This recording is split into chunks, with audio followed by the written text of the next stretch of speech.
Bonjour, bonsoir mesdames et messieurs et bienvenue pour le 3e numéro de French Big Ballers de la saison. Une fois n'est pas coutume, je suis accompagné des deux habituels énergumènes. Il est fanatique de Brandon Ingram, des sneakers et adore lâcher des punchlines de rap sur le compte. Comment ça va Anas? Salut tout le monde, moi ça va très très bien, un petit peu enrhumé, donc vous pardonnerez ma voix pour ce podcast, mais ouais, rien de RAS, tout va bien. Lui préfère les stats avancées, les livres, les steaks de tofu et les infusions à la bergamote. Comment ça va Adrien? Ça va, merci Clément. Fidèle au poste et ravi d'être avec vous. Bon, tranquille pour tout le monde.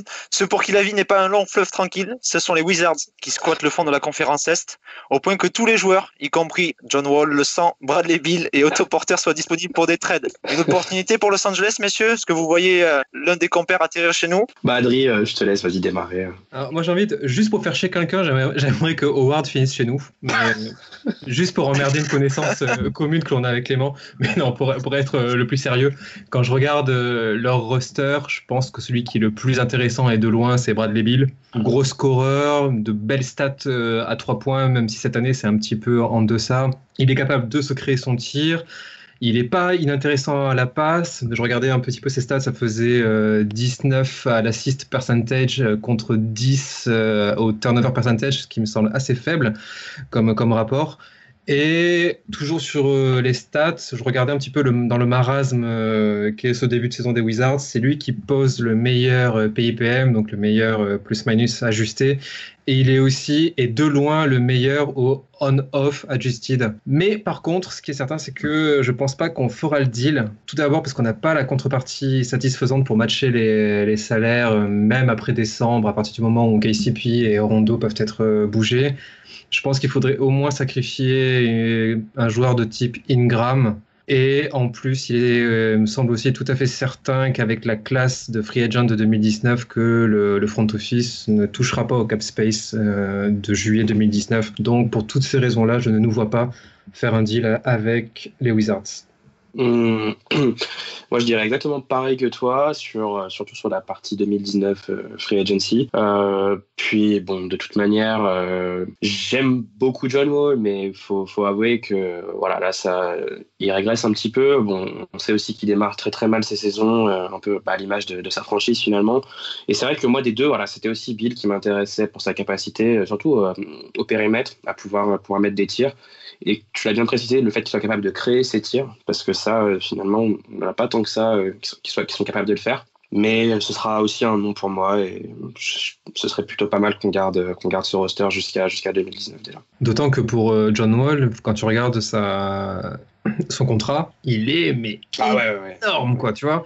Porter aussi d'ailleurs. Hein. Mais on parle de plus de 40 millions après pour John Wall. Porter, Wall, ça explose dans 2 saisons, 42 millions, ouais, c'est ça. Ouais, tu vois, c'est monstrueux. Porter, bon, c'est très cher, mais... Non, ça peut justifier encore Porter, mais puis parce que c'est quand même pas aussi cher que Wall. Mais Wall, c'est vrai que c'est très très cher. Par contre, j'aimerais revenir sur un petit point, Adrien. Tu as évoqué le trade de Rondo. On n'a pas encore posté le podcast, mais je vois déjà un Rondo best Lonzo bust dans les commentaires. Voilà. Petit dédicace à Laurent Italia. Qu'est-ce que tu veux répondre à ça? Évidemment. Laurent Italia, on pense très fort à toi. Deuxième petite actu, c'est très faible cette semaine niveau actu. Ouais, sur la relation LeBron-Lonzo, messieurs, est-ce que vous voulez en parler? Ouais, alors du coup, on en parlait en privé pour savoir un peu de quoi est-ce qu'on allait traiter. Et puis, comme tu disais, c'est assez maigre en ce moment, mais ce qui, moi, m'a un peu surpris, c'est voilà, cette tendance qu'a LeBron à encenser Lonzo là, depuis plusieurs matchs, même plusieurs semaines. Et ça arrivait surtout à des moments un peu particuliers pour Lonzo, où il galérait beaucoup avec son shoot. Et vraiment, LeBron insistait beaucoup en post-game interviews. Tu l'entendais dire que, en fait, il disait littéralement que Lonzo est une bête, mais qu'il ne le sait même pas encore, en fait. Qu'il ne sait pas encore qu'il est aussi bon. Et qu'en fait, c'est, je pense, une histoire de confiance. Et voilà, moi, ça, je voulais le faire remarquer parce qu'on a tendance à beaucoup critiquer LeBron sur... le fait qu'on qui puisse être parfois un peu élitiste vis-à-vis de ses coéquipiers et que c'est pas forcément le meilleur meneur d'hommes entre guillemets. Beaucoup le critiquent sur ça et je pense qu'il y a une part de vrai, on l'avait vu dans le passé, mais voilà, il prend quand même en main un peu ses responsabilités de mentor pour Lonzo, même pour Ingram, il le faisait en début de saison, mais voilà, là c'est vraiment Lonzo et je trouve ça plutôt pas mal. Ouais, je suis d'accord sur la communication de LeBron que je trouve très très bonne par rapport aux jeunes de l'effectif. C'est vrai que Ingram, c'est un grand fan en public et là il a un peu step up pour Zo dans les médias et c'est très bien.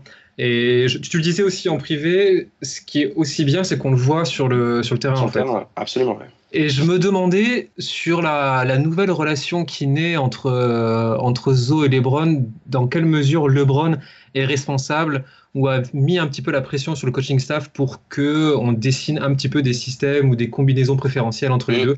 Parce que, pas mal de gens l'ont souligné. Et puis c'est vrai, c'est ce qu'on observe depuis au moins le match contre Miami, je crois, où Miami. On voit des relations pick and roll avec Zo qui pose pas mal d'écran pour LeBron. Et c'est très bien. Moi, ce que je disais dans un des précédents épisodes du pod, c'est qu'il faut arrêter d'utiliser Lonzo uniquement en tant que spot-up guard et qu'il fallait l'impliquer davantage. Et donc, c'est une bonne idée d'utiliser ses qualités naturelles à l'écran parce que non seulement il les pose très bien, et en plus, il est très intelligent pour savoir quand et comment les poser. Donc là, on avait vu cette relation où il est bon en down screen pour libérer LeBron à 3 points. Et ce qu'on a vu depuis 2 matchs maintenant, c'est que même on a maintenant Lonzo qui joue le rôle du roller sur le pick and roll. Ouais. Et ça, on l'a vu, ça a bien fonctionné à un moment donné contre Utah. Et hier, contre Orlando, on l'a refait aussi pas mal de fois, mais sauf que j'ai l'impression que LeBron l'a moins cherché à la passe. Mais en tout cas, c'est une bonne direction. Moi, je trouve que c'est une bonne idée de continuer d'accentuer là-dessus parce que avoir plein de combinaisons entre Zo et LeBron, entre un qui screen, l'autre qui pop, qui roll, et que ces rôles-là soient permutables entre les deux joueurs, c'est très bien. C'est très bien parce que ça va aussi dans la direction que enfin le staff va comprendre la somme de talent qu'il a dans ce roster et qu'on a vraiment des gars qui sont capables de poser des casse-têtes permanents à n'importe quelle défense. Et puis en plus, le QI de LeBron est hyper avancé et celui de Lonzo est aussi hyper avancé. Donc là, tu fais vraiment une situation de poseur d'écran et de roller qui implique en fait 2 joueurs hyper intelligents. Donc ça peut vraiment faire vaciller l'équipe adverse, une défense adverse, quoi. Rien qu'avec ces deux-là. Moi, je pense que tu vois, et c'est très facile, c'est basique, c'est juste un pick and roll, mais rien qu'entre ces deux-là, et quoi qu'ils décident, déjà la première rupture dans la défense, elle est créée là. Absolument. Et après, tu as juste un peu à rouler et à travailler les mouvements derrière. Mais bon, évidemment, encore faut-il qu'on les travaille. Ça, on en reparlera contre Orlando hier, mais c'est vrai qu'on ne les travaille pas. Puis quand tu vois toutes les ghost passes qu'on a fait hier, surtout de la part du Bron, par exemple. Mais on verra ça plus tard, je pense. C'est aussi ce qui était frustrant en début de saison, c'est on avait par moment, on avait, je sais pas comment la balle se retrouvait dans les mains de Lonzo et qui jouait le pick and roll avec LeBron ou sur des hand-off, et ça fonctionnait ultra bien parce que comme vous l'avez dit, les deux ont un QI basket assez conséquent et le décalage, ils vont savoir l'exploiter, mais on l'avait que trop peu vu, donc on espère, comme vous le dites, qu'on va le revoir un peu plus souvent sur les prochains matchs. Exactement. Est-ce qu'on passe à l'analyse des matchs qu'on a pu voir là, les 6 derniers ? Allez. Let's go. Donc après un mois et une semaine de compétition, on est actuellement à la 7e place de la conférence Ouest, messieurs. Ouais. Les courbes offensives et défensives s'inversent. Le contenu frôle l'indigeste par moment, mais comme le disait Alfred de Musset, qu'importe le flacon, pourvu qu'on ait l'ivresse. Et ça, c'est quelque chose que j'apprécie. Et ça, c'est totalement inattendu. Ouais. A raison, puisque le bilan des Lakers, avec un calendrier plutôt abordable, certes, est très bon. Pire, les Purple and Gold seraient invaincus si un apprenti magicien monténégrin n'avait pas décidé de nous poter le cul par 2 fois en une semaine.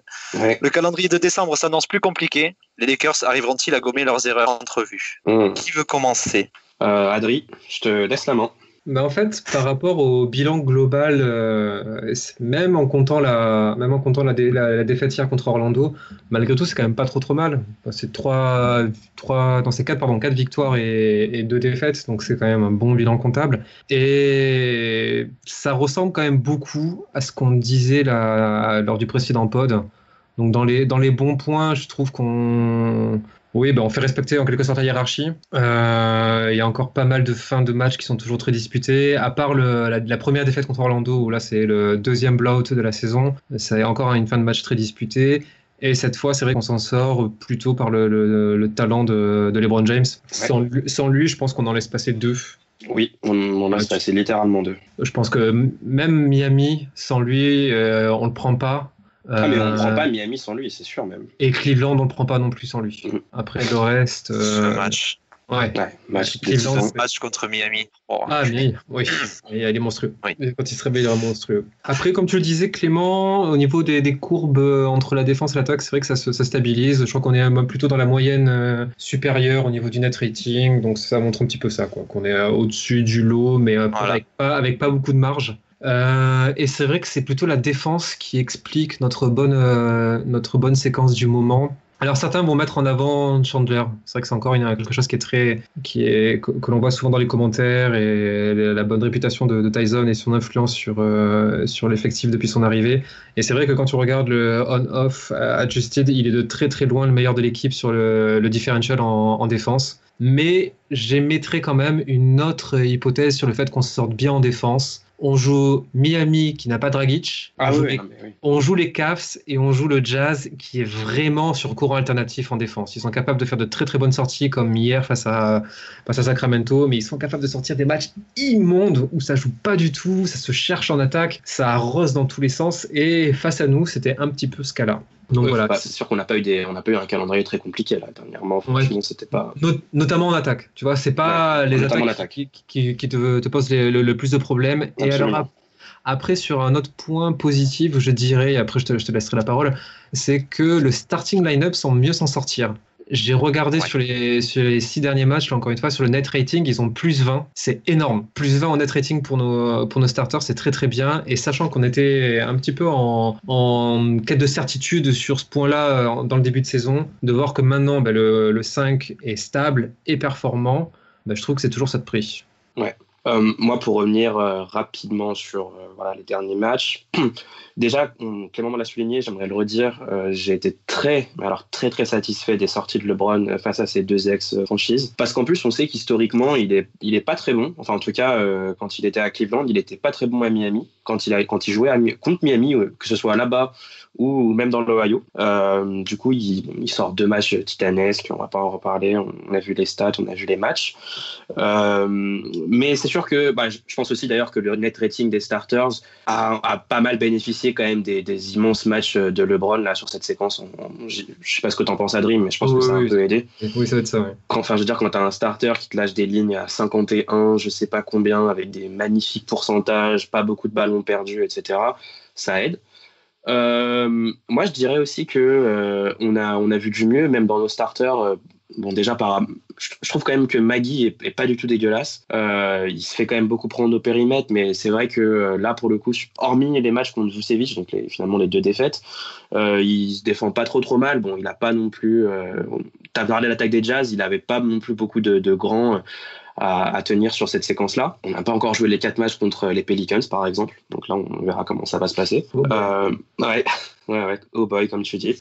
Mais sinon, plutôt satisfaisant, bilan positif. Ce serait bien que ça continue. Mais j'attends quand même de voir ce que va donner cette équipe contre des équipes un peu plus en forme. Je pense aux Clippers, qui sont en pleine bourre en ce moment. D'ailleurs, je pense ça n'a rien à voir avec les Lakers, mais je pense qu'on doit tous des excuses à Doc Rivers, d'ailleurs, par rapport à tout ça, parce que je ne sais pas comment il arrive à sortir. Alors, je ne sais pas si c'est éphémère ou si ça va tenir sur la durée, mais ce qu'il arrive à faire avec ce roster, je trouve ça quand même assez impressionnant. Et ça me rend d'autant plus triste de voir ce que celui dont on ne va pas prononcer le nom, fait de notre roster. Mais bon, bref. Ouais, mais ça, c'est un vrai problème. C'est un vrai problème, surtout que je trouve que, en parlant de ça, tu vois, il y a de plus en plus d'équipes qui s'adaptent à notre jeu. Tu remarques que tu as de plus en plus d'équipes qui nous laissent délibérément le rebond et donc qui nous lancent à chaque fois le défi du jeu sur demi-terrain. Et ce jeu sur demi-terrain, c'est vraiment pas notre point fort. Non, mais pour dire, et moi, ce qui m'inquiète par rapport à la personne dont il faut taire le nom, c'est que il ne tente rien.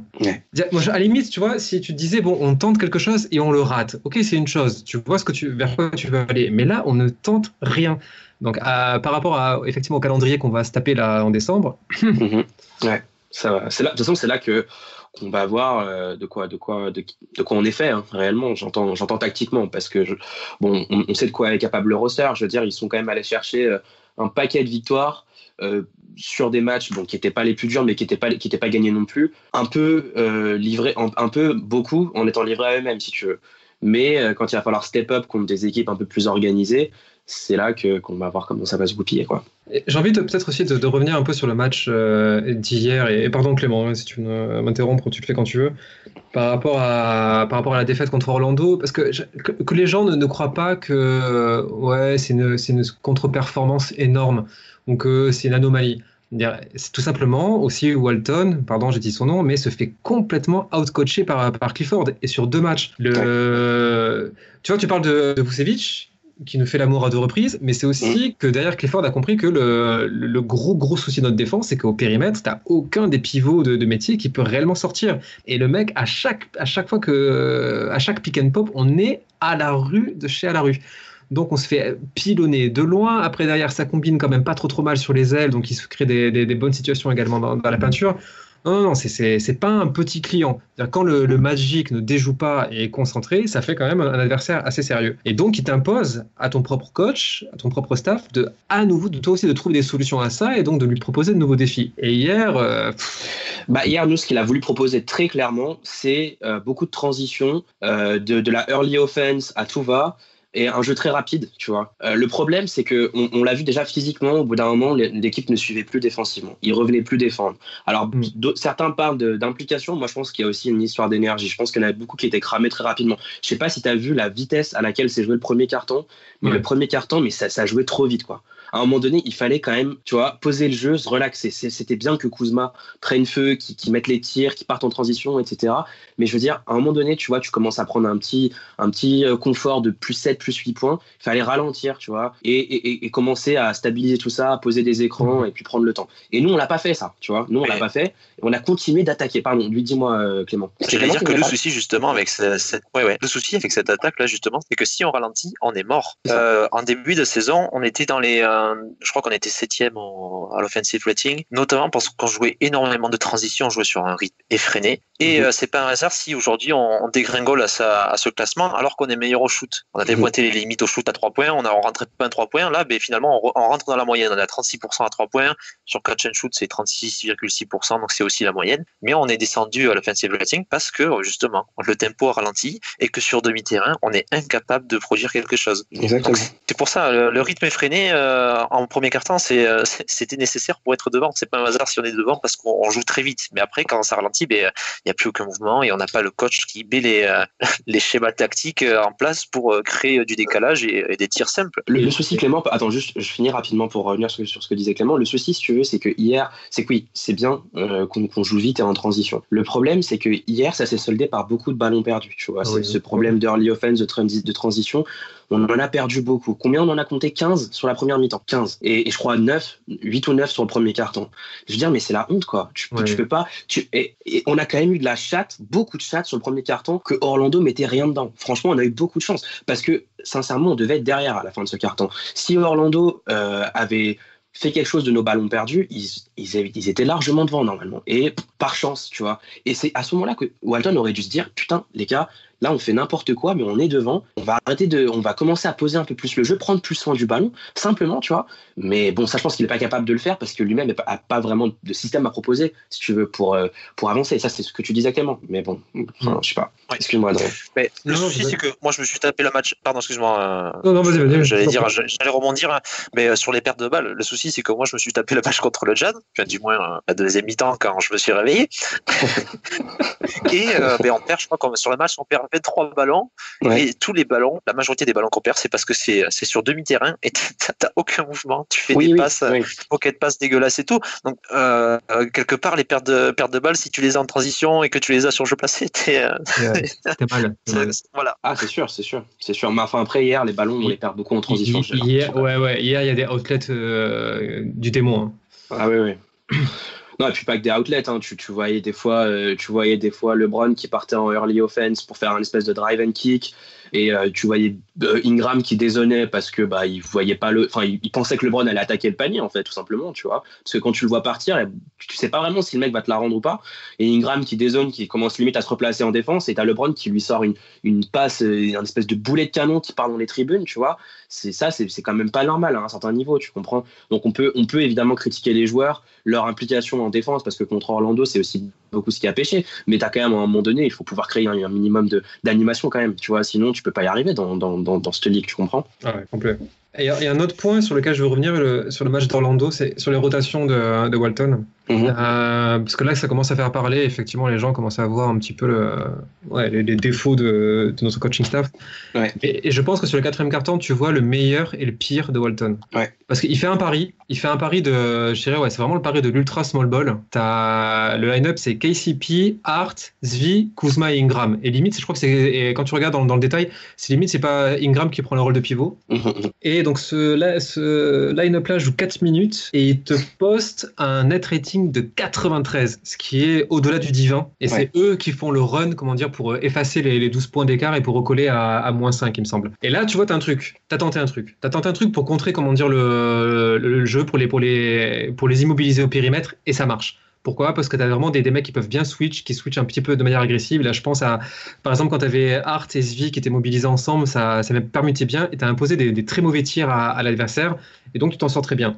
Bon, donc tu recolles à -5. Il reste j'apporte une nuance par rapport à tout ça. Il faut quand même aussi préciser que Vucevic n'était plus sur le terrain à ce moment-là et que au niveau Magic, ça tournait quand même beaucoup moins bien. J'en viens, exactement. Tu me donnes ma transition, c'est parfait parce qu'on est à 7 minutes de jeu et au même moment, Orlando fait revenir Vucevic. Et toi, là, Walton, il a un choix. Et qu'est-ce qu'il fait comme choix ? Pour moi, quand t'as ça, tu fais OK, t'as le meilleur joueur adverse, du moins le joueur le plus chaud offensivement qui revient sur le terrain. Qu'est-ce que tu fais ? Soit tu laisses les gars qui ont le momentum, tu dis OK, et on voit comment ça se passe. Autant Ingram, il est chaud ce soir en défense, il va se prendre Vucevic et il va faire le taf. OK, laissons-lui la chance. Ou alors, tu remets, tes titulaires, à mon avis, qui avaient sur le match, un excellent net rating. Ce qu'il fait, sauf que il ne remet pas Zo, il garde KCP de manière, je sais pas, et je sais pas pourquoi il garde KCP, parce que KCP, il est au-delà du catastrophique en attaque hier soir, et en défense, bon, à part un ou deux hustle play, il est pas non plus. Non, mais en défense, il sent bien deux passes, mais c'est tout ce qu'il fait sur le match, finalement, sincèrement, tu vois. Et le seul ajustement qu'il fait, alors que bon, ça marche un peu, mais pas des masses, c'est de sortir McGee, ou à moins que McGee soit foul out, et je m'en souviens plus, et il fait revenir Chandler sur le terrain, ce qui est, en soi, quand tu regardes le line-up qui finit le match, ça s'en sort très bien au niveau des chiffres net rating, sauf que c'est le line-up qui a le moins d'efficacité de toute la soirée. D'accord ? Donc on arrive à un moment où tu dois faire la différence en attaque, tu dois rentrer des paniers en attaque et tu mets ta rotation la moins efficace en attaque. Mais je comprends pas. Tu vois, je ne comprends pas les choix du coaching staff hier. Et puis alors d'ailleurs, justement, la justification pour rebondir sur ce que tu disais sur le fait que Lonzo, parce qu'on nous a beaucoup posé la question, notamment avec le tweet de réponse de Rémi Version de Bein sur le compte, on nous a beaucoup posé la question, Lonzo, ou carrément émis des hypothèses. Lonzo, on le voit là, au moment des temps morts, éloigné du groupe, etc., alors que Rondo est impliqué, machin et tout.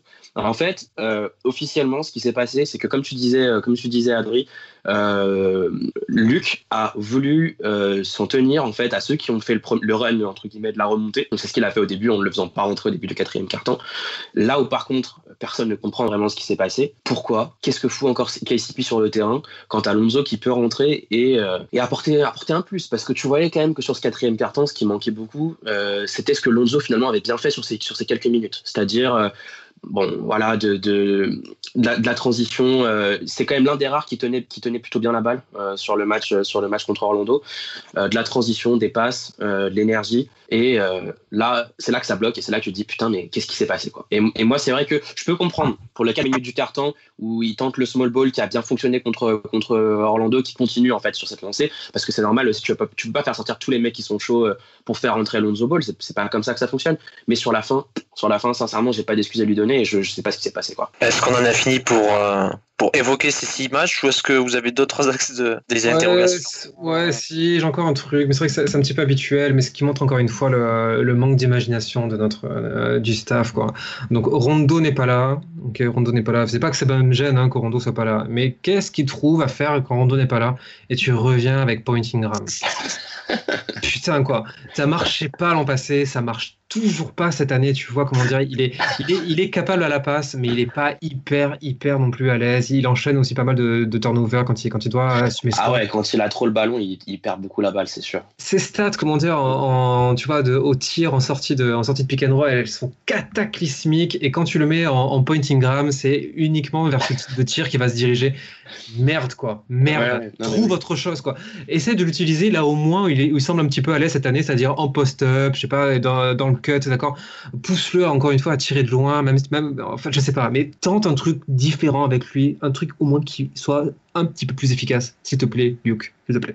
Ah ouais, non mais complètement d'accord. C'est ça, post-up, isolation et les cuts. Où il est au-dessus de la moyenne. Mais on va l'utiliser mais même à 3 points, je pense que c'est le genre de joueur qui peut les mettre les 3 points. Là, les stats parlent pas en sa faveur, mais je pense qu'il peut les mettre aussi, tu vois. Donc, on va en parler pour Kuzma, tu vois, mais même s'il met que 33% en catch and shoot, ça sera toujours mieux que ces putains de tirs en sortie de pick and roll. Ah, mais ça, c'est sûr. Mais c'est ce que je disais. Donc là, j'ai le POE de Brandon Ingram sous les yeux en attaque. Et en fait, donc il y a 8 catégories de Z, Adrien, c'est ça? Tac, c'est ça. Ouais, 9. Quelle est la pire selon vous? Là où il est le moins efficace par rapport à la moyenne de la ligue, par rapport aux autres joueurs? C'est un ball handler. C'est ça, sur les pick and roll quand il porte la balle. Et donc on lui donne la balle sur pick and roll. Oui.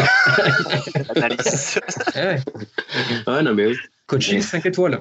Non, mais ça, tu vois, t'as quand même un staff qui est payé et qui doit se tuer à la tâche 24 heures sur 24 pour justement éviter que ce genre de situation arrive, tu vois.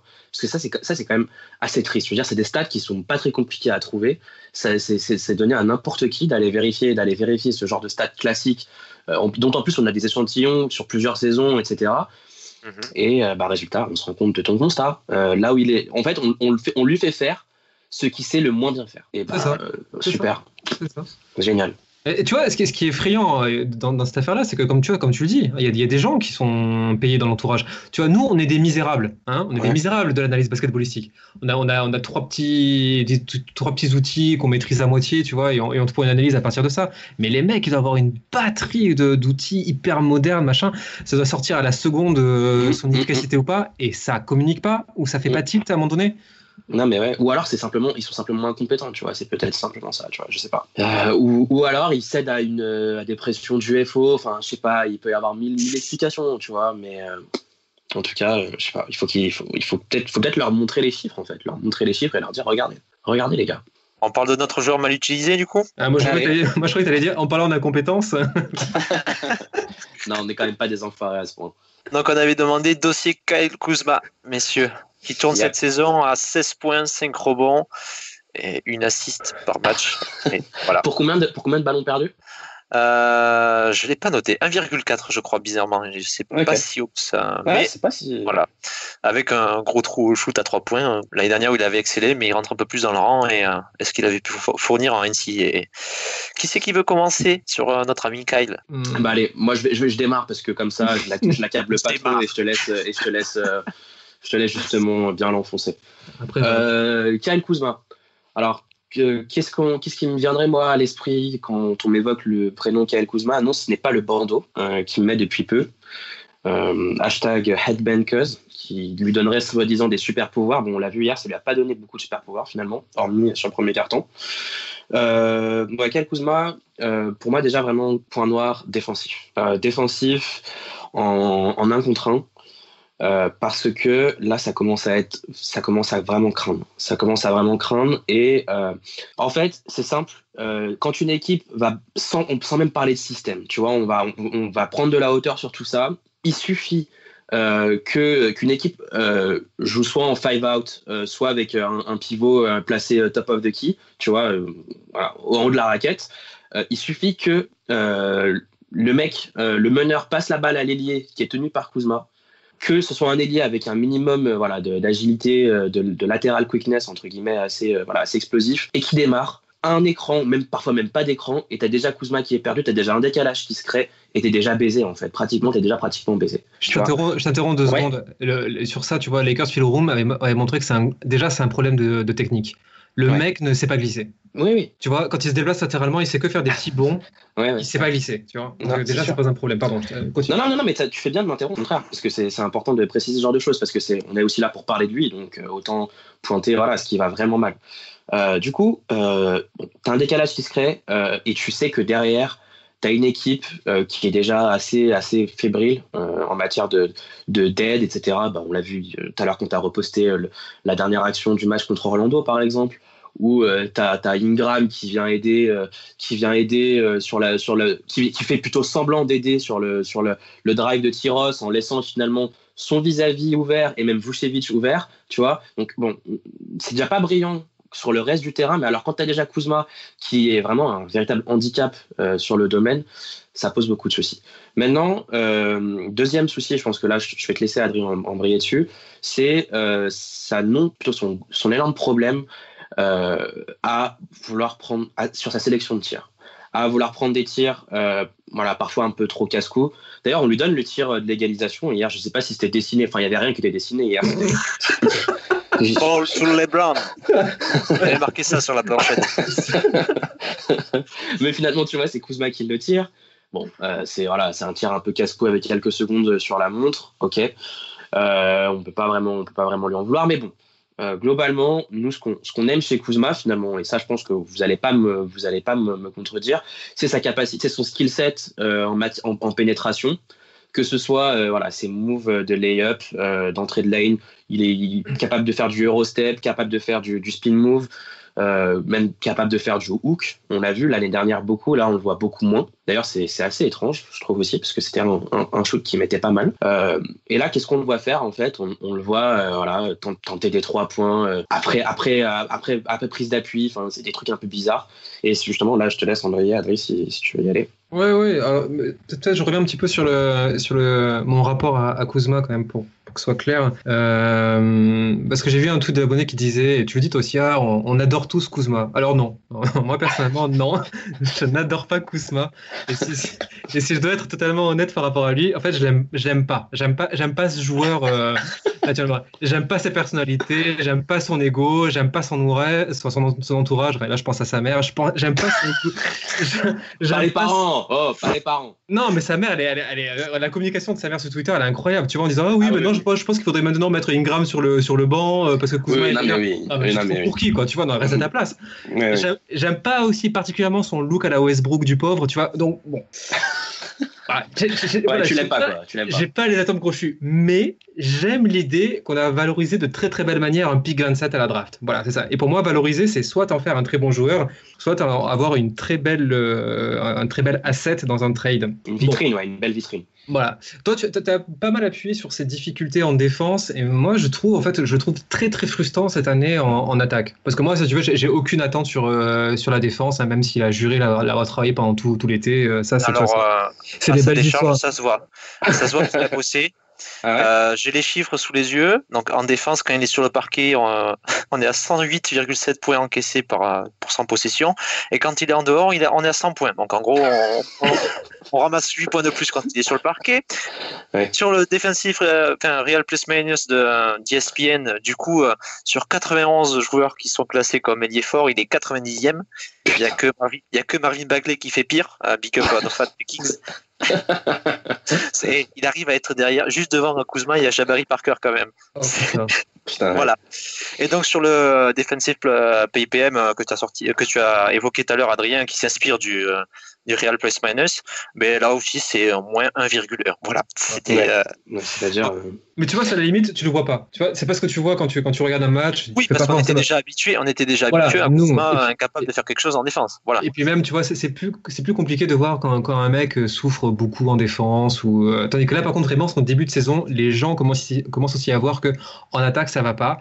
Ouais. Et pour moi, il y a. Ouais, j'ai voulu rentrer un petit peu dans le détail de tout ça. Et déjà, le premier point où il souffre par rapport à l'année dernière, c'est le tir à 3 points. Alors, au début, je me suis dit que c'est peut-être un manque de rythme, mais quand tu regardes le volume de tir à 3 points, il est sensiblement le même. Il est passé de 6 tirs, en gros, à 5 tirs. Donc, c'est peut-être pas là qu'il faut chercher. Alors, c'est peut-être une question de être dans le rythme et plutôt dans le game. Tu vois, donc, on est très, très vite des systèmes qui le mobilise sur du pick and pop ou si on arrive à créer un décalage sur le pick and roll.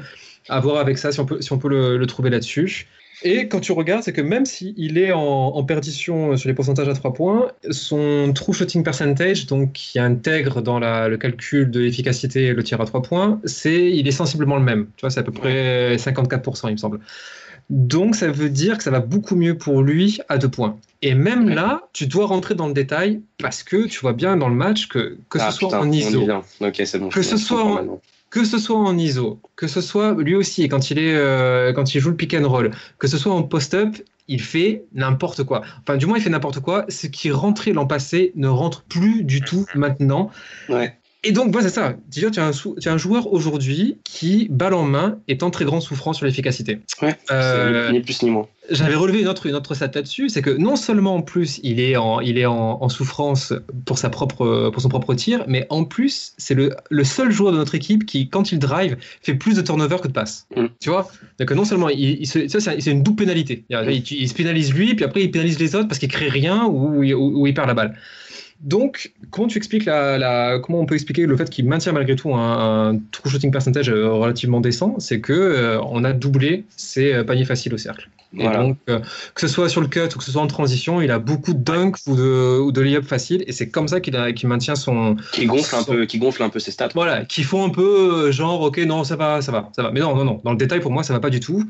Et je pense que de ce qu'on voit, c'est que la lune de miel, Kyle Kuzma, est terminée. Alors, c'est pas simplement pour le charger lui, c'est que tu remarques cette année, c'est qu'en NBA, tu as beaucoup de sophomores aussi dont la lune de miel est terminée. Ouais. Mitchell, tu vois, pour Utah. Mitchell, c'est le soufflet, il retombe complètement là pour le coup. Tatum aussi. Ouais, on n'en parle pas même Tatum parce que. Mais tu vois, c'est par rapport aux premières saisons exceptionnelles qu'ils ont sorties. Absolument. Tu vois, ces mecs-là sont. Schultz aussi. Ouais. Ah putain. Et tu vois, si je voulais être méchant, je dirais qu'on est en train de retrouver le joueur qui était réellement à l'université de Utah, tu vois. Donc très intéressant par la polyvalence, mais excellent nulle part. Ouais. Non, mais c'est triste à dire, mais c'est vrai. Hein. Ça peut être ça, tu vois. Ton constat, il est vrai. Non, mais oui. Et donc pour moi, tu vois, quand je vois le joueur qu'il est maintenant, il faut qu'il admette que ces desiderata de superstar, c'est mort. Arrête. Ouais. T'es pas une première option, t'es pas une deuxième option, t'es même pas une troisième option dans un effectif. Tu dois juste être un role player impeccable qui comble les besoins et qui concrétise ce que créent les autres pour toi. Voilà. Il faut arrêter du coup les posts Insta, voilà, comme tu disais, avec des dégaines à la Westbrook et des machins. Ça il n'y a pas le droit. Hein. Pour l'instant, il n'y a pas encore le droit. Voilà, c'est ça. C'est non, Kuzma. Pour l'instant, tu ne peux pas. Ne te crée pas une légende à laquelle tu ne corresponds pas du tout. Oui, non, mais c'est sûr. Du coup, Kuzma, on te le dit dorénavant, ce sera t-shirt Carrefour, un jean, Zara, et ce sera tout. Et c'est comme ça. Limite Uniqlo. Voilà, je t'autorise Uniqlo. Ah, les enfoirés. Mais bon, de toute façon, il fallait s'y attendre sur ce dossier. Ah là là. Vous retiendrez les enfants. N'oubliez pas de manger de la viande, sinon vous devenez agressif et Et toi, t'as un avis sur la question, Clément, du coup, parce qu'on t'a pas beaucoup entendu. Alors, mon avis, je l'avais déjà donné sur Twitter. Récemment, j'ai eu un échange avec une personne sur Kuzma. Tu as passé à moins, c'est ça son avis. Mais justement, j'avais mis j'avais repris ce que tu as dit, Adrien. C'est que l'année dernière, on pouvait lui pardonner certaines choses, notamment sa défense catastrophique. Le fait que, par un moment, il se prenne pour Kobe. Pour la place de la qualif. Sauf que voilà, il avait une certaine efficacité dans pas mal de domaines. Et ben là, c'est plus le cas du tout. Et j'avais repéré pareil, donc le catch and shoot où il est à 33% cette année, il était à 37,6% l'année dernière. Ça a tendance à remonter là sur les 6 derniers matchs, il est vers les 42%. Donc voilà, il y a une petite hausse de ce côté-là. J'avais aussi évoqué son jeu de passe puisque mine de rien, Kuzma, il a quand même un rôle définisseur, mais tu peux te dire qu'il va ressortir la balle. Kuzma aujourd'hui, c'est 25 passes par match et 2,3 assists potentiels. Par ordre d'idée, Ingram touche quasiment autant de ballons et c'est le double d'assists potentiels et voilà, c'est une dizaine on n'a pas cité les chiffres de Chris Paul, quoi. On prend ceux d'Ingram qui sont joueurs dans le même registre de Kuzma finalement. Et j'avais fait ça pour une comparaison avec Julius Randle, donc autant vous dire que j'avais la larme à l'œil en voyant les chiffres de la passe. Ouais. Parce que Randle, c'était encore autre chose. Voilà, donc espérons au moins que s'il ne puisse pas devenir le franchise player qu'il rêvait d'être, qu'il puisse au moins devenir un joueur capable de rentrer ses 3 points, putain, ça la fout mal quand même. Ouais. Mais bon, le problème, voilà, justement, attends, je vais le dire à ta place. Je vais dire ce qu'Adri pense, parce qu'il le pense très très fort, je crois que c'est ça que tu veux dire. Le truc, c'est que tu parles du fait qu'il rentre des 3 points, alors que finalement, on n'est même pas si sûr qu'il est capable de les rentrer, tu vois. À Utah, c'était pas ce qu'il savait mieux faire, tu comprends? J'allais être moins méchant que ça. J'allais être moins méchant que ça. J'allais dire que même s'il est qu'à 33% en catch and shoot, ça me va. Vu sa sélection actuelle ailleurs sur le terrain, ça me va qu'il ait 6 tirs là-dessus. Ouais. Mais uniquement, et c'est comme pour Ingram, et à mon avis, pour lui, ça doit être encore plus, on va dire, exacerbé comme tendance, il faut en faire un joueur on-ball. On-ball à fond, quoi. Parce que le pire, c'est qu'allez, je vais dire un truc allez, positif pour finir sur lui, c'est que c'est un cutter exceptionnel. Ouais, mais et les rares, d'ailleurs sur les rares trucs qu'on est capable de construire un petit peu sur du terrain, c'est cette relation-là qu'il a avec LeBron. Tu le vois où il a un vrai instinct sur le cut, et comme il est hyper fluide dans l'accès au cercle, ça marche bien. Donc travaillons sur ses bonnes capacités. Ouais, puis en plus, il est quand même très physique, tu vois, il a beaucoup de coffres, quand il commence à driver, il fait quand même assez flipper le Gus, tu vois, mais ouais. En transition aussi, en transition aussi, fluide, tu vois, c'est un des premiers à se projeter, il comprend où il faut aller, mais voilà, c'est ce rôle-là, son rôle-là, c'est celui-là. Ouais. Son rôle, c'est pas James Harden, voilà. Complètement d'accord. On aura peut-être l'occasion de voir les progrès de Kuzma sur les prochains matchs, monsieur. On passe au pronostic. Allez, c'est parti. Déjà, peut-être bilan des pronostics précédents. Non, mais on a dit qu'on comptait pas cette semaine-là. Allez. Ça, Adrien. Non. Moi, j'assume ma nullité. Hein, Les rappels des scores, alors rappel des scores général ou de la semaine? Non, de la semaine. Alors, d'accord. Alors, de la semaine, ça fait 5 pour Nas, 3 pour Clément et 2 pour moi. Moi, je tape presque le all-in, en fait. En réalité, si on ne perdait pas contre Orlando, j'étais bon. C'est ça, t'étais très bon. Et donc, ça fait, en score général, ça fait 10 pour Nas, qui mène, suivi de Clément qui est à 9, et je ferme la marche à 7. Ah ouais, ça va. Mais tu vois, bizarrement, j'avais senti la débâcle à Orlando sur le road trip. Par contre, j'étais bien loin de m'imaginer de ce qu'on allait montrer un dimanche après-midi à Los Angeles, quoi. Ma foi. Allez, on est parti. Adrien, on essaie de se remettre, malgré tes carences, on essaie de rattraper le groupe. Allez, déplacement à Denver, messieurs. Ouais, on le perd, celui-là, franchement. Adrien. Ouais, on le perd. Voilà. Alors, je sais toujours pas s'il y aura Gary Harris, mais je pense qu'on va le perdre. Ouais, celui-là, il sent pas bon quand même. Réception d'Indiana. On le gagne, lui. Adrien. On le gagne. Ah putain, on le gagne. Allez, suivant, Dallas. À Dallas ou chez nous? Chez nous. On enchaîne un paquet de matchs à la maison là. Donc Dallas, on gagne. Ah putain, vas-y Adrien, commence parce que il a dit, on gagne. Allez, on gagne, ouais, on gagne. Ouais, allez, pareil, on gagne. Sachant que c'est un back-to-back quand même, hein. Donc il y a moyen qu'on se trompe. Il l'a pas dit ça, enfoiré. Non, mais il a pas dit, mais il dit quand même qu'on gagne. Hein, tu vois. Ouais, j'en profite pas. Réception de Phoenix. Non, celui-là, on gagne quand même. On gagne. Pitié. On n'est pas bon contre les mauvais en plus. Hein. Tac. Réception des Spurs. On le perd, lui. On gagne. Oula. Ah, ben moi je mets qu'on gagne aussi. Déplacement aux Spurs. Ah putain, ouais. On gagne. Allez, on gagne, déplacement aux Spurs pour moi aussi. On gagne et on perd le prochain. Allez. Et le prochain, c'est quoi? Là, c'est bon, on a déjà 6. C'est bien 6. Ouais, mais c'est pour aller jusqu'au lundi d'après. Ah, okay. Allez, jusqu'au lundi d'après. Memphis.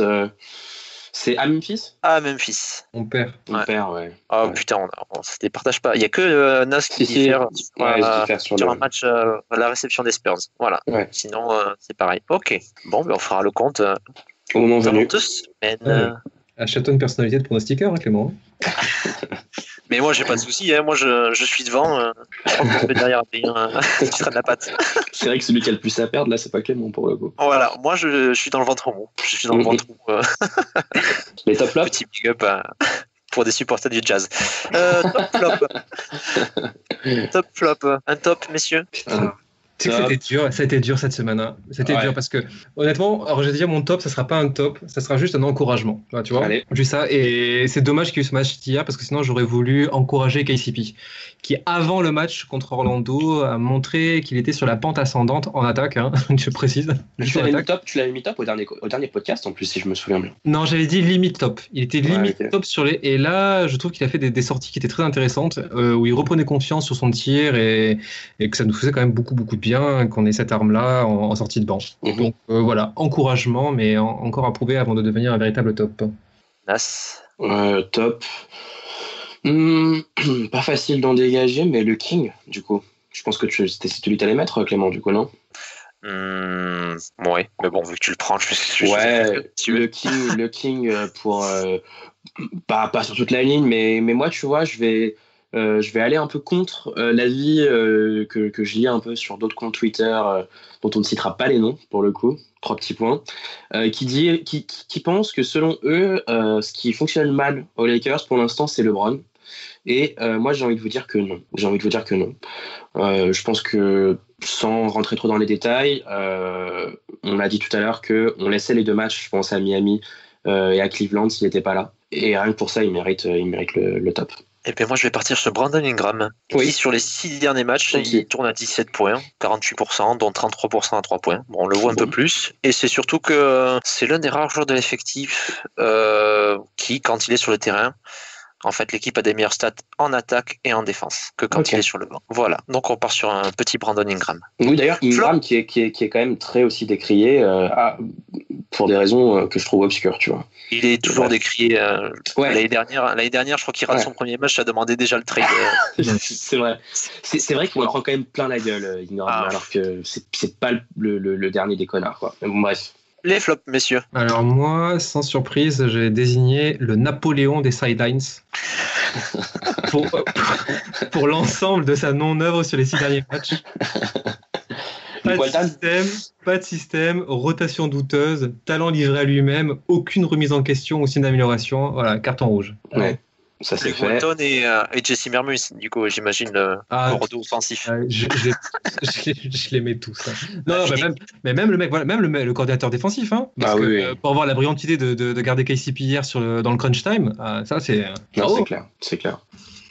Flop, Nas. Flop. C'est pas facile là pour le coup d'en choisir un parce que ils ont tous été. Personne n'a vraiment surnagé ni dans le bon ni dans le pas bon, hormis justement Walton, tu vois. Je suis d'accord, c'était chaud à trouver. Ouais. Je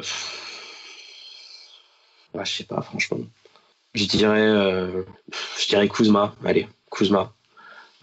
Kuzma, ouais. Parce que je préfère. Non, allez, Josh Hart, c'est quoi Josh Hart? Désolé, je te le pique sur le nez. Non, pas du tout.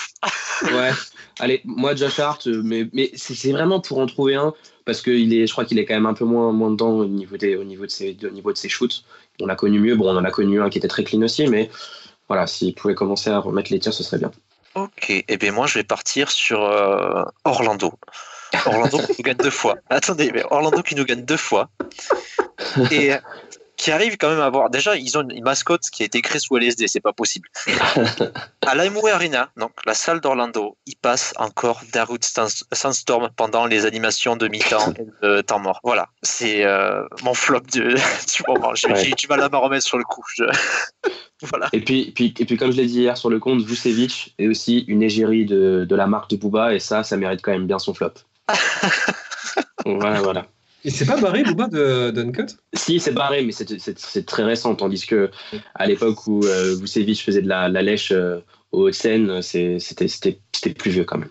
Voilà. Un petit mot pour la fin, du coup. Ah oui, moi j'en ai un. 2 semaines. Moi j'ai un petit mot pour la fin. Je voulais remercier tous les abonnés de Lakers France qui ont répondu de manière incroyable à ma demande de questionnaire que j'ai balancé hier à 18h avant le match contre Orlando. Vous avez été hallucinant de réactivité. Et vous savez pas à quel point, ça fait plaisir d'avoir une communauté comme ça, qui, lorsqu'on a besoin d'elle, répond présent de si belle manière. Puisqu'en un peu plus de 24 heures, on a recueilli 568 réponses. Je suis sur le cul. Donc vraiment, merci à toutes. Vous n'êtes pas nombreuses, mais quand même, merci à toutes et à tous.